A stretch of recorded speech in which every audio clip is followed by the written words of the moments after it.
Hi everybody, it's Mike Andrew once again providing a short video with practical insights as it applies to business and leadership. This past week, I was thinking back over my career as an employee, as a manager, as an executive. And even as an executive, you still have a boss. And I was thinking about the worst moments of my career as well as the best, just like we can all do, you can do.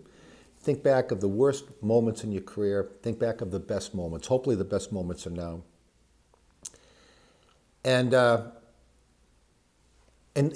impact those worst and best moments had on us, on me personally.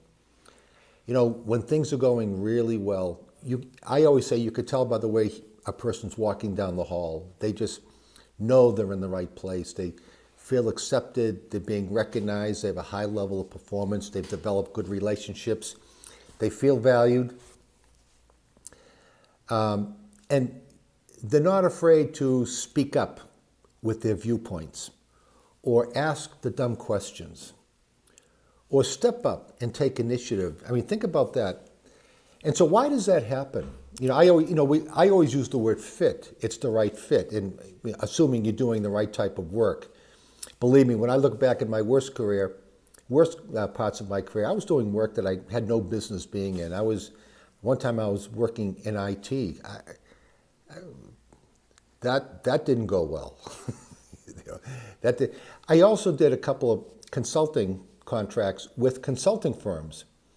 And I realized pretty quickly, too, I would never want to be a full-time consultant for a consulting firm. It just wasn't me. The corporate environment is best for me, as well as the times I work for myself. But when you look at the corporate environment, what is it that we can do as a manager and leader? And if you noticed, even from my previous videos, I tend to use the word manager, leader interchangeably, because you know why? Practically speaking, they're the same thing. Is there a difference technically and academically? Yes. But we have a boss. What do we expect of our boss? To be a good manager, to be a good leader, to help us grow and develop, to give us opportunity, to create the environment that we can excel and feel valued. So what do you call that? Manager or leader? Who cares? Same thing.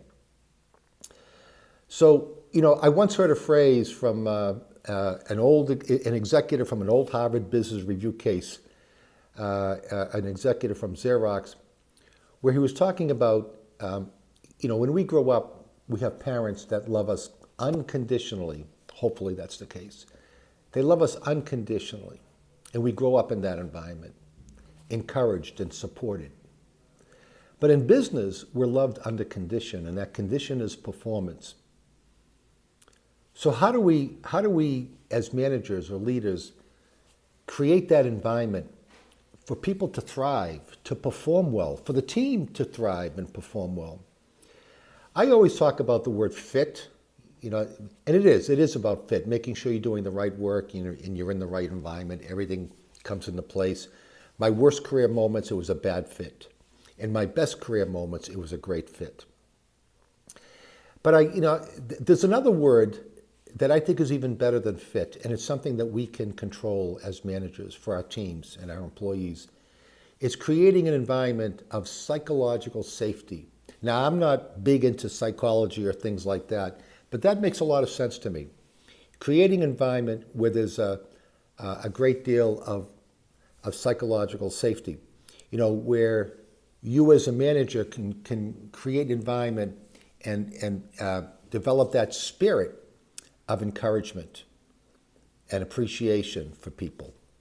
What better thing can you do as a manager leader than to create an environment where each person feels psychologically safe? Because you remember your worst career moments.